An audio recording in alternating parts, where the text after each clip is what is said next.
Sangareddy segment లో 84 గ్రామ సర్పంచుల స్థానాలను కాంగ్రెస్ కండువాతో గెలిపించుకోవాలని పిలుపునిచ్చారు మాజీ ఎమ్మెల్యే జగ్గారెడ్డి. అన్ని సర్పంచ్ స్థానాలు గెలిస్తే సీఎం రేవంత్ రెడ్డిని కల్పించి గ్రామాలకు నిధులు ఇప్పిస్తానన్నారు.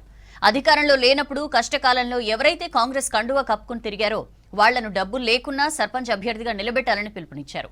ప్రభుత్వం వచ్చిన తర్వాత పార్టీలోకి వచ్చిన వారిని సర్పంచ్ అభ్యర్థిగా ఎంపిక చేయొద్దన్నారు జగ్గారెడ్డి. అపోజిషన్ చేసి చెప్పాలి 50-50 సగం కాంగ్రెస్ సగం బీఆర్ఎస్ కేసీఆర్. కాంగ్రెస్ జగ్గారెడ్డి, బీఆర్ఎస్ కేసీఆర్. అది మెడికల్ కాలేజ్ 50-50. మీ ఊళ్ళలో సీసీ రోడ్లు కానీ అన్నీ మనం చేసిందేనా? ఆ 10 ఏళ్ల గవర్నమెంట్లో బీఆర్ఎస్ చేసింది ఏదైనా ఉందా చెప్పండి, కొంచెం ఎవరైనా చెప్పగలుగుతారా?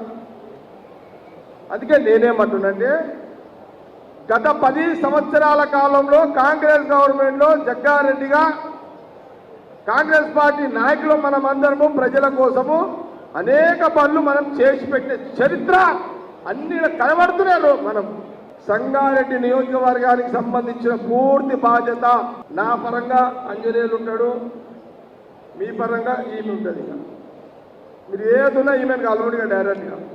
రాహుల్ గాంధీ గారు కానీ, సీఎం రేవంత్ రెడ్డి గారు కానీ, లేదా మన మహేష్ గౌడ్ పిసిసి ప్రెసిడెంట్ కానీ, లేదు జగన్ నువ్వే ఉండని చెప్పినా నేను నెక్స్ట్ ఎలక్షన్లో సంగారెడ్డి నుంచి పోటీ చెయ్యను, ఇక్కడ నుంచి నిర్మలనే ఉంటుంది.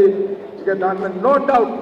మీరందరూ గెలవాలి, గెలిచి రావాలి మనస్ఫూర్తిగా మీ అందరూ కోరుకుంటూ ప్రజలకు మెప్పించండి, ఒప్పించండి. మీరు సర్పంచ్గా గెలవండి.